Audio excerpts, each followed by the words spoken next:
born genius, Toastmaster of the day, fellow Toastmasters, and dear guests, good evening.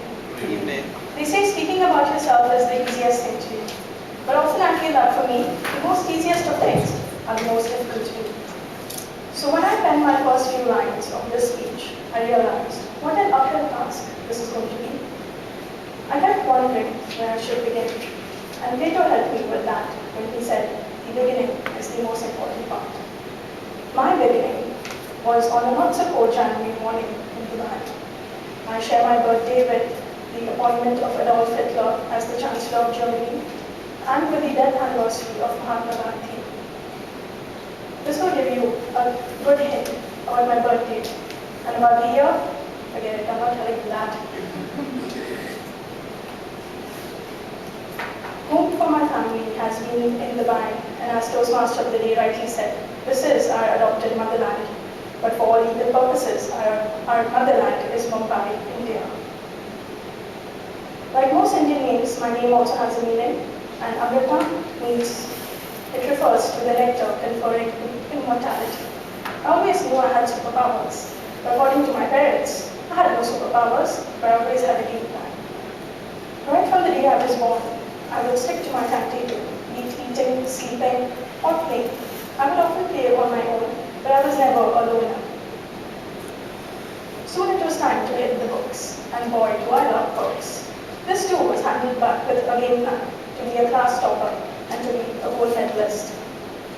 This game plan was definitely achieved by doing homework on a daily basis, studying before playtime, and being prepared for exams a month in advance. That's right, a month in advance. Before I could show further signs of being borderline obsessed with academics, my parents decided it was time to divert my attention to a different activity, sports. I agreed as long as I could pick the sporting activity myself. They said fine.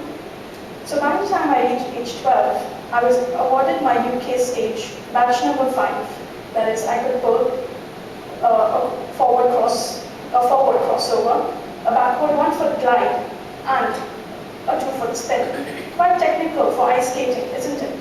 But I aced it. Soon it was time to walk through the gigantic corridors of college. I stood on the threshold and wondered, what could be my game plan here? The answer was simple.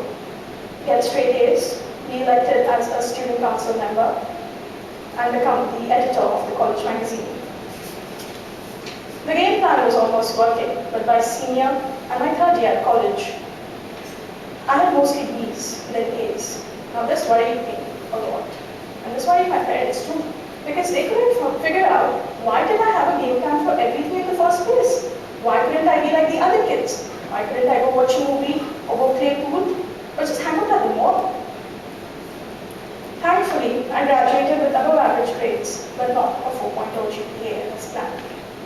Not learning from the lessons life was trying to teach me, I devised yet another game plan. That was to work for a big firm.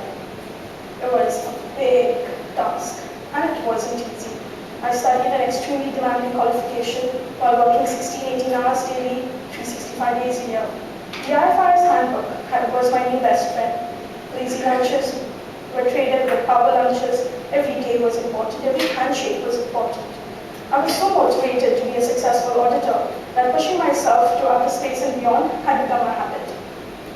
By now, I'm sure most of you are thinking that this girl has never really lived her life. Well, turns out I did. Remember those lessons life was trying to teach me? Well, I finally caught up with those. I have never missed a friend's birthday, anniversary, or marriage, and I have more than one friend. I love traveling. My sister and I spent an entire summer eating biscotti and visiting museums in Europe. I write my own blog, and once a blue moon or so, I practice Chinese watercolor painting or bake ceramics. Now at a point, I was completely exhausted.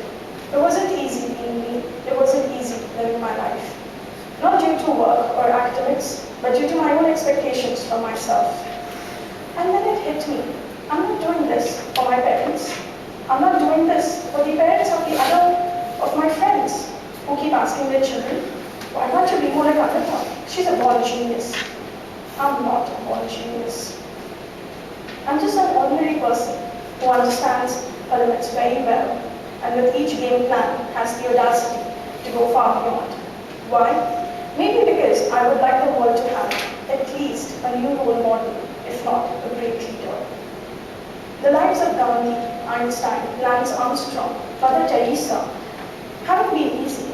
They too have struggled, pushed themselves beyond limits they didn't think were possible. And look what they've achieved, not just for themselves, but for mankind too. And if they can do it, so can I.